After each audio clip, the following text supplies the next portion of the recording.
my banker that I owed on a mortgage of $100,000 called me on the phone and he said, Dr. Aaron, he calls me Dr. Aaron, not that I tell him to, but he does.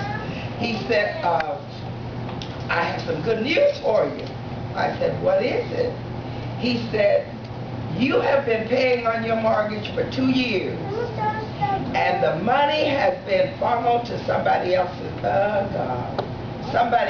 account, and we owe you $25,000. Now, be advised, I did not give her no $25,000, but God gave me. God gave me.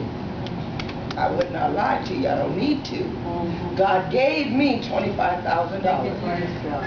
And he said, do you want me to send you a check or you want me to apply it towards your mortgage? I said, put it on my mortgage because I want to reduce it because I'd like to pay it off.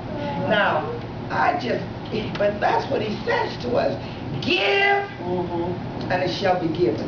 But you got to trust him to do that. Now, I said I want to go to Haiti and I want to see. Now my children were kind of concerned because they said, oh mother, you know all those diseases over there, you better be careful now. Friends, got to tell you something.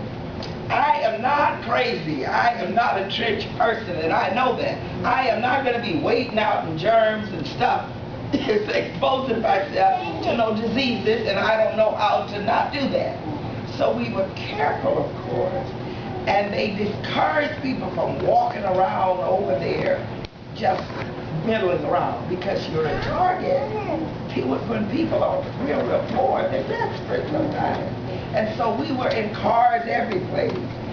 I don't think we got out on the street, not one time.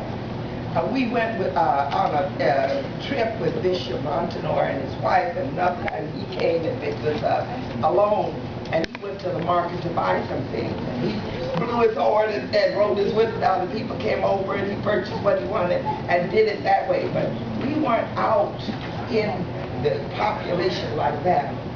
But I saw what was happening to the churches because he took us, and it broke my heart because there were churches, there were a lot of buildings in November, and the earthquake occurred in January, that was still the way they were the day of the earthquake. No ability financially to take up the debris and to rebuild and all. And the government is chaotic. It was so massive, they had no ability to do it. Now, like all of this, I guess you all have been watching the news, that's going on in Japan. It's catastrophic, but because of the culture and the organization of that government, those people are going to be up and going soon. But because of the corruption that's in the country, in Haiti, they were not able to rebound like that. People gave millions of dollars, and the government and the agents and all those people took it. When you go to the airport, there's a whole line of people, they try to grab your luggage. And she says, don't let them take your luggage. And I thought, well, you know, we should employ people. We should give them a few money. She said, don't let them take your luggage. If they're going to hold it hostage, they may charge you $100 to get your luggage back. I thought, yeah, give me that. You know, but it's that kind of culture. And people have put themselves in that sort of condition. But we went around and we saw the churches, and it was heartbreaking because the churches some of them are all the way down, and the debris and stuff is still there because people lost their jobs, they lost their ability to rebound, to recover themselves. They lost their relatives, they lost their children. Some of them lost their husbands, their wives in that devastated condition. And so the thing he said to me was, and pricked my heart and has motivated me to give, is he said, some of the saints are scattering because the churches have fallen down and the pastors have no ability to repair them. And the church saints are going to churches where they have a building. That makes sense, right? Except that they're not always Pentecostal churches. You understand what I'm saying?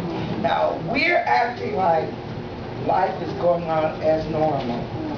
It means nothing to me. What does that have to do with me? It has everything to do with you. Because we become the hands of God in situations like that. God gives all of us enough so that we can meet our needs and have some luxury. But He never intended that you should use all of your resources for yourself.